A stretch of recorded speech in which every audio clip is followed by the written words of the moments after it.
Hi everyone. Today in this video we're going to talk about hair and specifically thinning hair, not a favorite topic for most, but a question that I'm asked often. What do I do about thinning hair? And more specifically, I'm going to talk a little bit about my own experience with alopecia. So I want to talk about the hair. And thinning hair, and this is not age related. It can be, but not specifically. You have to, if you're losing your hair and it's thinning, especially all of a sudden, you have to ask yourself a few questions. One, am I under a lot of stress? And be honest with yourself. Two, is it hormone related? Am I in perimenopause? Am I going through menopause? Three, is there something traumatic that had happened in your life, not just recently, but maybe 6 months or a year ago? Or are you a student? Are you someone who is in the mental energy a lot? Are you studying a lot, researching a lot? Are you overstressed with life circumstances? There's many different reasons why we can be losing our hair is my point.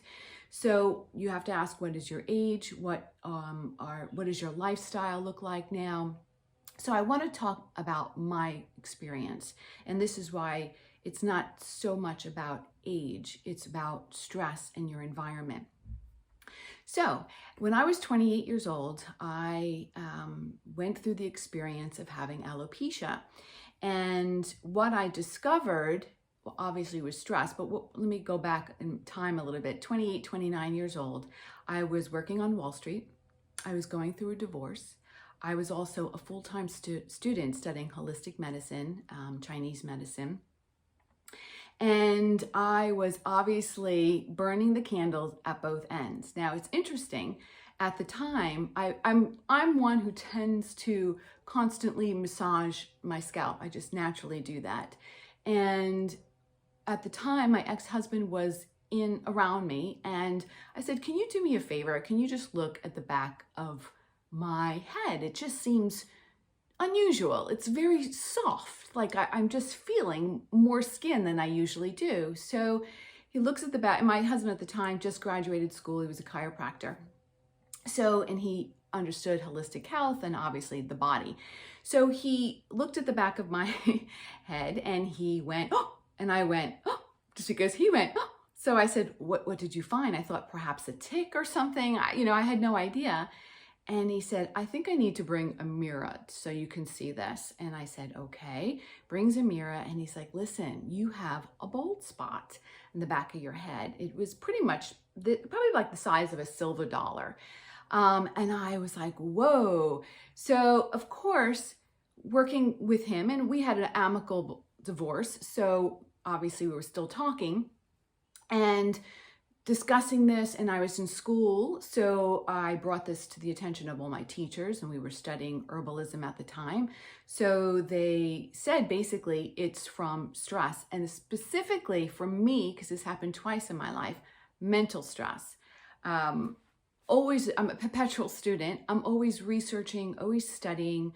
And at the time, I was working on Wall Street in the research department for the pharmaceutical industry. So constantly a lot of mental stimulation. So I knew I had to change some factors in my life and my lifestyle, and I had to add supplements. So my teachers had put me on some herbal supplements to help. And also I made sure I took some B for stress and my daily multi, and of course, all the different things. Now, at the time, I didn't go for blood tests and such. I kind of knew innately what I needed to do, and I knew it was from mental stimulation and stress. So with that, I also looked up essential oils. Maybe someone had mentioned to me, I was always into essential oils anyway. And I created a recipe of rosemary oil, cedarwood oil, and lavender oil.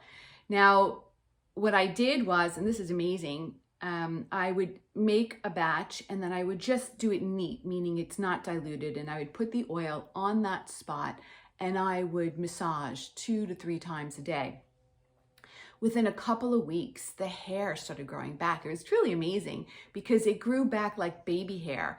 When I was born, I had very light, almost platinum colored hair. So it was actually mimicking when I was a baby. So it grew back blonde, and then it turned to a reddish blonde, and then a light brown, my natural color hair with reddish in it. So that took a few weeks, and of course my hair was longer then, so by the time it matched up, it took probably a year or two.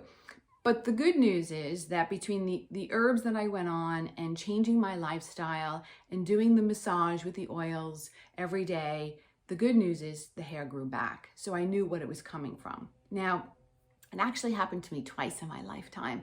The second time, again, I was in school and I was going through a lot of different changes in my life. It was probably about a good 6, 7 to 10 years maybe later. I'm trying to think, 28, yeah, maybe when I was around, like 35. I was in another relationship that I had, we were engaged, supposed to get married, never happened. But at the time, I was really getting into my spiritual studies. Again, studying stress in the home, and I was working full time and still in the corporate world in commercial real estate at this point. So, and I had a lot of responsibilities in this position. Anyway, the 9/11 happened as well. And of course that affected me in commercial real estate, and I was there and the whole thing. So again, a trauma, not realizing how it affected me later on. So I did the same thing. I made sure I changed some of my lifestyle habits. In fact, not too far after that, I actually moved to Arizona for a couple of years or a year and a half, just to kind of, long story short, it was pretty much a sabbatical for me and kind of leaving some old stuff there before I came back to New York. But anywho, the same thing, I changed my lifestyle, I did the supplements, I did the oils, and the hair came back. And this time the patch was not as big. I caught it actually in time, because at that point I'm always massaging my head, and when I noticed something, I'm like, uh-oh, and then I did notice more hair in the drain. So we took care of it. So my point to share with you, first, you have to ask what's going on in your life, like I mentioned before. Now there are so many tests that you can take. You need to look at your thyroid, right? The endocrine system. You need to make sure that you're not deficient in iodine. You need to, just looking at my notes here, you can even have your hair tested to make sure that you don't have heavy metals that you're dealing with in the body. If you're mineral deficient, minerals are really important for the hair as well.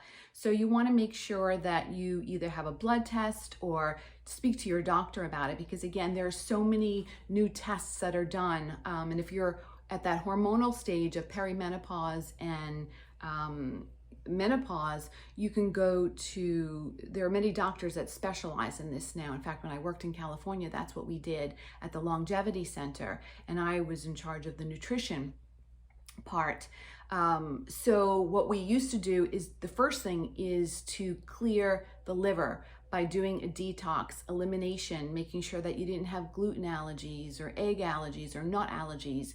And then we did a panel for your hormones to make sure that your hormones were in balance. So again, there's many things that you can do for thinning hair. Now, I obviously, because I am very sensitive, a few years ago, actually 3 years to be exact, I woke up and intuitively I heard a message that it was time for me to stop dyeing my hair, because it was getting to the point where I didn't feel comfortable with the toxins that I was putting on my scalp, especially knowing that I have a very sensitive scalp.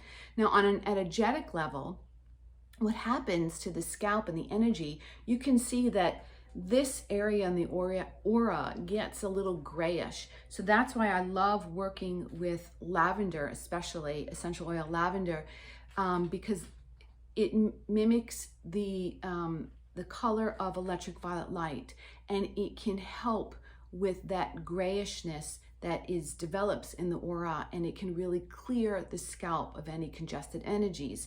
So you can simply, and this is what I do all the time, because in the front of my scalp, especially when I went through menopause, I noticed where it's the whitest for me, this is where my hair is more fine and the thinnest. So I put a few drops on my scalp and I just rub it in my hairline and just do a nice massage. First of all, it's great if someone gets headaches or you feel kind of foggy in the head. It's wonderful, a great wake up. Also, rosemary is good too, but I want to talk about rosemary a little bit because rosemary can be very stimulating. So it's something that you want to use in the morning, not before bed, because it can be overstimulating for sleep.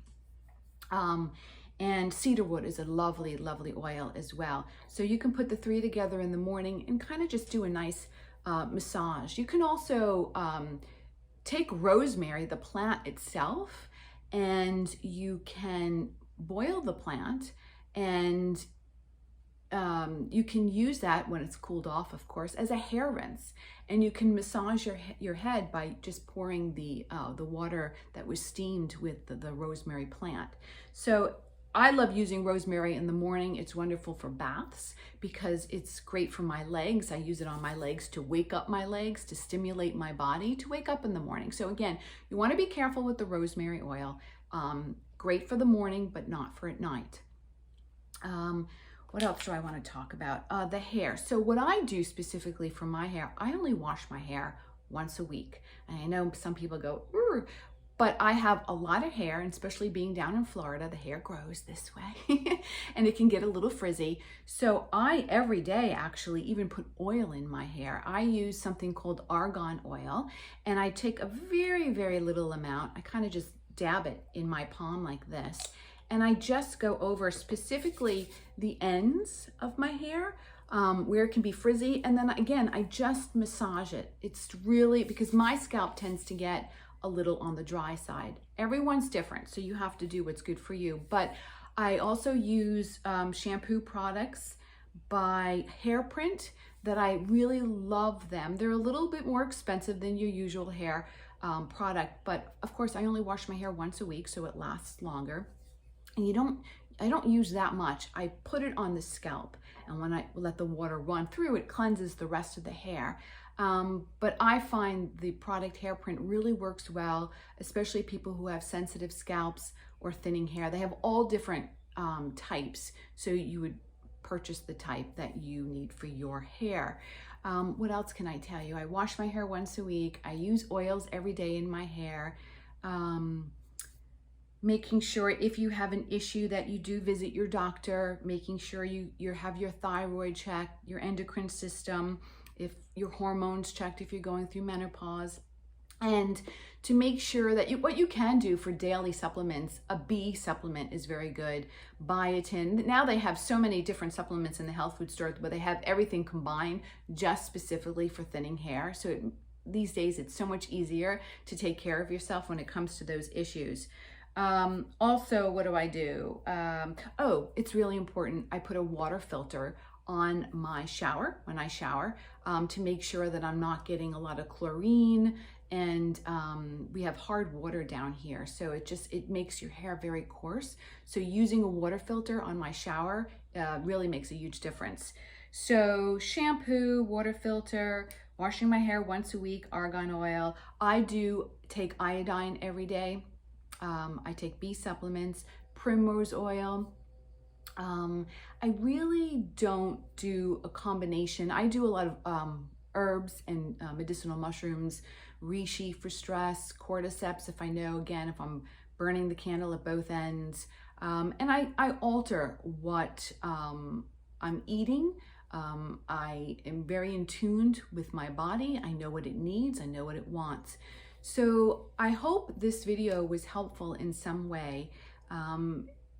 Also, of course, hair dye and the products that you're putting on your hair can make a huge difference. So when I stopped dyeing my hair, and I thought I was using a natural hair product, but there's really no natural hair products out there, except for Hairprint. They have come up with something. So if you're interested and you're not ready to go silver or natural, they have a product now that stimulates your natural hair. I've never tried it because I'm comfortable with this, but there's a process to do it, but it stimulates the natural color of your hair. So you can look into that. Again, the company's called Hairprint, if you don't want to dye your hair anymore. But toxins, after I stopped using the natural dye hair product, I noticed such a huge difference in the quality of my hair. It did get thicker. It got softer. Of course, I was growing in the silver, so the texture of silver is really different than, and then it changes. Again, it's been 3 years, so it alternates. It came in very fine. There were a couple of the spirally ones that everyone complains about, but that's what I love about the argan oil. I just put that on there and it just does its thing and it softens that. But if you're someone who's really dealing with thinning hair, you may want to consider stop dyeing it. Truly, it was beneficial for me. And again, making sure that all your hormone panels are looked at, your endocrine system, looking at your own, only you can know what if you're under a lot of stress. And don't fool yourself. Stress or trauma or tragedy, I mean, just the times that we're living in can create stress. So it's so important to take care of yourself and the hair, the nails, and of course, we're talking about most people don't even have eyebrows anymore. No one even has eyelashes anymore, between the fake eyebrows and the false eyelashes. And even a lot of people wear hair extensions because of thinning hair. So there's something going on, obviously, within the body if you're losing the hair on your body, if you're losing your eyebrows, if you're losing your eyelashes and your hair is thinning. So don't ignore it. It's the body reaching out to you saying, hey, something is off and I need your attention. So I hope this video was helpful to you. Again, I was asked yesterday and I thought, you know what, let me just create a video explaining what I do in my own experience with alopecia, mental, academic stress, as a student, work stress, of course, dealing with 9/11, divorce stress, relationship stress created alopecia for me. So again, it's so important to understand and acknowledge where you are in your life and what's happening within you and around you. So I hope this was helpful again, and I wish you a healthy set of hair. All right, take care. I'll talk to you soon. Bye-bye.